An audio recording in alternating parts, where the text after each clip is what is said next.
For the true Star Trek fan, every day between now and November 18th is a millennium. That's when the generations meet in the new movie. But you have to go no further than E.T. to see the two Star Trek skippers in action. For hardcore Trekkies, it's the Holy Grail, the end of the rainbow, the second coming. The on-screen pairing of Captains Kirk and Picard is expected to make for the ultimate Star Trek experience come November. But it's only here on E.T. that you can get the exclusive first look now. Marker. From the perilous heights of Nevada's aptly named Valley of Fire to the rolling deck of an 18th century tall ship, these captains courageous are having one whale of a time working together. A great rapport, in fact. We even had some thoughts about maybe developing a little sitcom out of the relationship between the two. A kitchen show, if I remember that we were going to do. Cook with the Captains, it's called. It's the menus are wide open. It's like the Captains. Right. Number one, bring the ship before the wind. Let's see what's out there. Aye, aye, sir. It's easy to see in these home movies shot by the Star Trek team that the entire cast was having lots of fun while they toiled. But they also tried to catch a little rest whenever they could. Here we are in the Solar Observatory. The story of generations spans time and space and features the requisite bad guy, this time out played by Malcolm McDowell. But for Captain Kirk's William Shatner, the real enemy, he says, is to be found in his own personal Battle of the Bulge. I've tried to keep myself limber, and I've tried to keep myself in shape. How much further up do you want me to go? Because I'm playing Captain Kirk, and I wanted to be ready for each movie and not act my age. As for the teaming of casts from Star Trek's first two series, Patrick Stewart believes it's only right. I don't see how we could have made a movie without them, so I'm thrilled that it's turned out this way in every possible sense. And for Shatner, the comradeship formed during filming has been equally satisfying.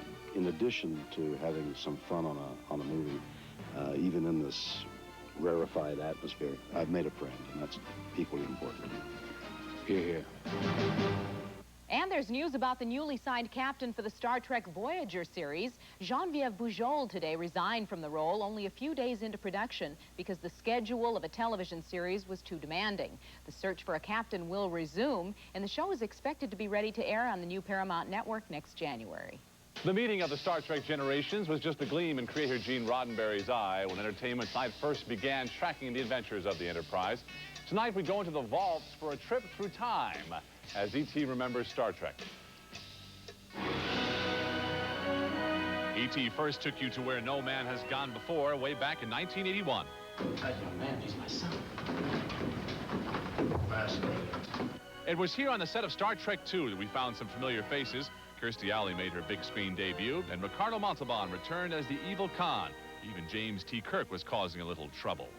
I've enjoyed making this movie more than almost anything else I can think of at the moment.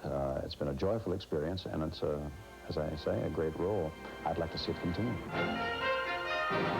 You know what they say, be careful what you ask for. The success of Star Trek II and III led us to this elaborate set for Star Trek IV, which happened to be right outside our back door. My prediction is that this is going to be the most sensationally successful of all the Star Trek movies. We had the exclusive on this film, and we were able to get up close and personal as Leonard Nimoy doubled as the director.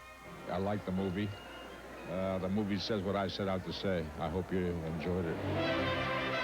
We also captured William Shatner's debut as the Enterprise's director when he took the helm on the set of Star Trek V. That was great, Bill. I'm glad you brought this up. And action! Over the years, E.T. has watched these actors become a closely knit unit, and at the close of Star Trek VI, there was a feeling that the end was near. If this is the end, then I will be very grateful that I've been part of something so wonderful and phenomenal. I love it when we go into the film vaults.